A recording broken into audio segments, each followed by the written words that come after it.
Selamat petang, salam sejahtera. Kawan-kawan semua, pasti kamu sedang menunggu keputusan terkini daripada Istana Negara. Siapa yang jadi Perdana Menteri? Oke, aku nak kongsi dengan kamu semua.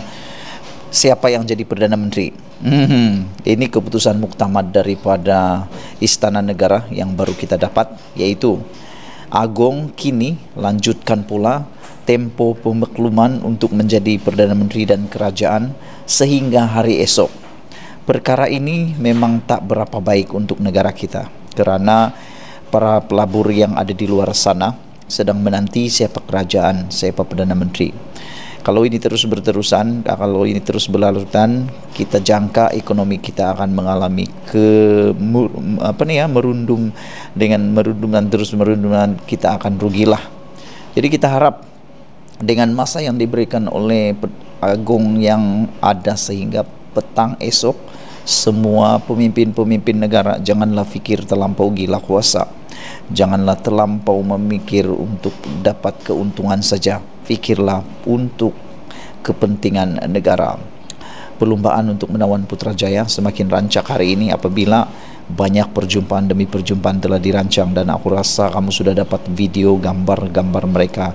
Ada yang kata langkah Hotel Sri Pacific, ada juga yang mengatakan langkah Muhyiddin dan sebagainya.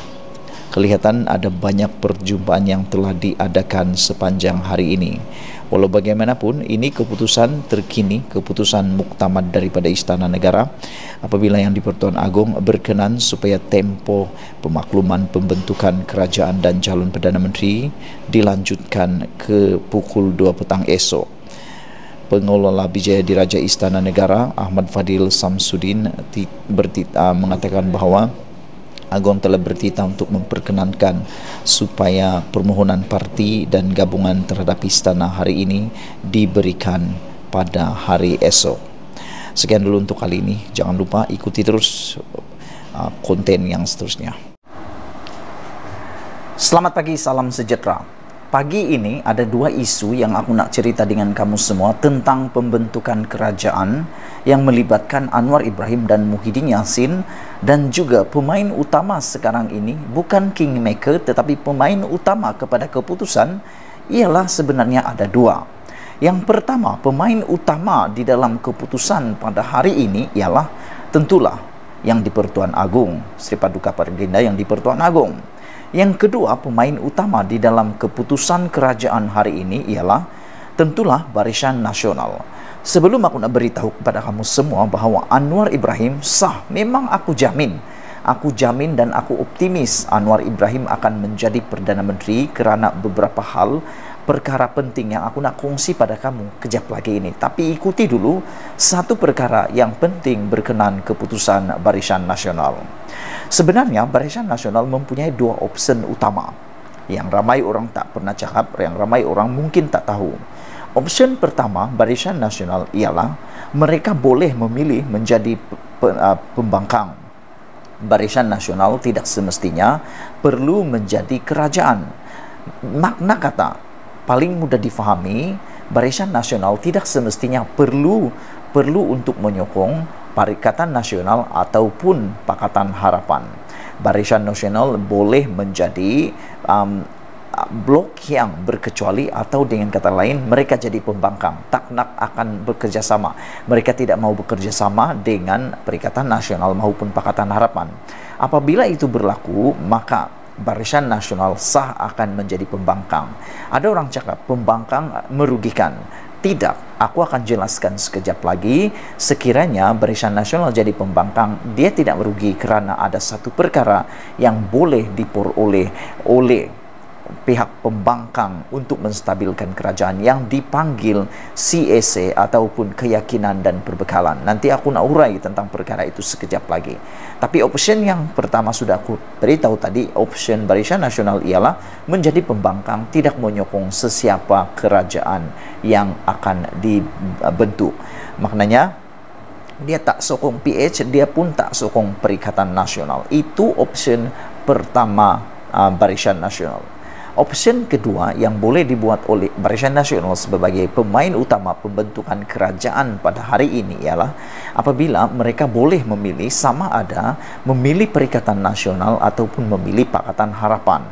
Namun demikian, seperti yang dikatakan oleh Sabudin, aku pun setuju dengan pendapat blogger terkenal ini apabila beliau berkata adalah satu perkara yang membunuh diri sekiranya Barisan Nasional melalui UMNO ketuanya yaitu Zahid Hamidi memilih bersama dengan Perikatan Nasional.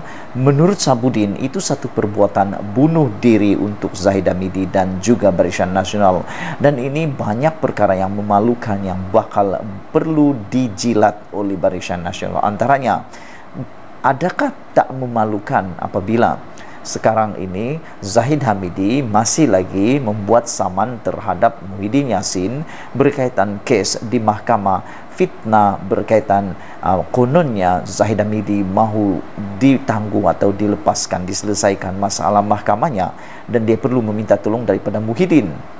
Kes itu masih lagi dalam mahkamah, kes saman antara Muhyiddin dan juga Zahid Hamidi.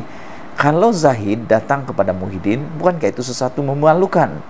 Kedua,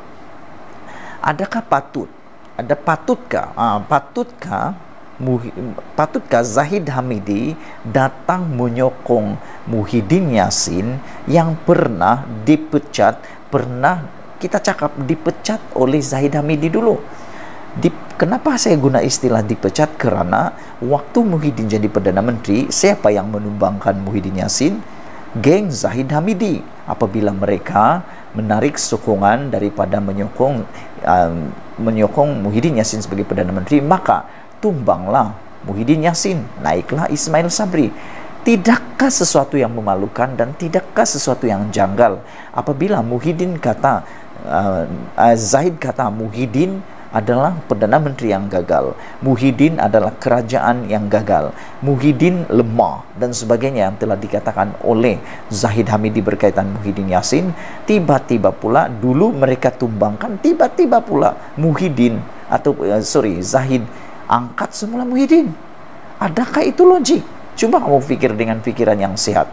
Logikah Zahid yang menumbangkan Muhyiddin dulu kerana dikatakan lemah dalam pentadbiran selama 17 bulan itu, kali ini diangkat pula? Dulu kata lemah tapi diangkat pula.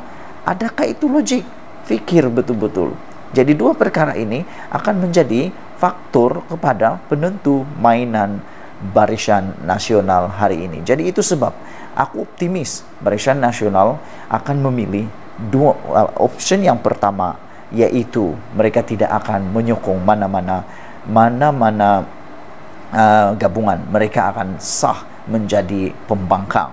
Bagaimana mereka dapat mendapat kesenangan ataupun bagaimana mereka mentadbir? Senang saja. Mereka tidak akan menyokong siapa-siapa dalam kerajaan, tapi mereka akan berdiri sebagai blok pembangkang. Ada orang tanya, jadi kalau begitu nanti undi percaya macam mana? Nanti akan ada tumbang ini lagi. Jangan lupa, dalam Dewan Rakyat ada yang dipanggil CSA, yaitu satu perjanjian keyakinan dan berbekalan. Walaupun Barisan Nasional jadi pembangkang, tetapi dia tidak perlu untuk menumbangkan kerajaan yang akan dibina ini, kerana mereka akan dapat keyakinan dan perbekalan yang mana kerajaan akan bekerjasama dengan pembangkang untuk supaya tidak muncul, tidak wujud yang dipanggil undi tidak percaya. Jadi saudara-saudara, saya harap kamu faham bahawa itu sebab Zahid Hamidi tidak akan memilih Perikatan Nasional. Untuk isu yang kedua, aku nak cerita pula apa peranan yang di Pertuan Agong dalam pelantikan Anwar Ibrahim sebagai Perdana Menteri hari ini. Tapi di dalam video yang akan datang, ikuti terus pendedahan saya di video yang akan datang.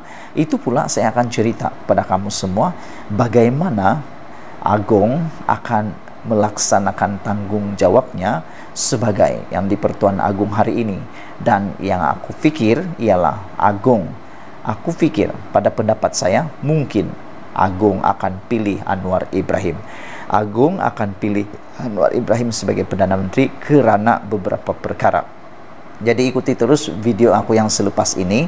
Kamu ikuti channel aku, subscribe supaya kamu tahu pendedahan demi pendedahan, ulasan demi ulasan, dan juga pencerahan yang aku nak kongsi dengan kamu semua berkaitan dengan siapa yang akan bentuk kerajaan hari ini. Dan kamu pasti akan yakin selepas mendengar pencerahan aku nanti bahawa Anwar Ibrahim lah yang paling layak yang akan jadi Perdana Menteri pada hari ini. Sekian dulu, jangan lupa tekan butang subscribe, loceng untuk dapat video aku selepas ini berkaitan pula apa yang boleh dilakukan oleh Agung. Kita jumpa lagi. Malaysia kita punya, kita juga sama-sama cintai Malaysiaku. Bye-bye.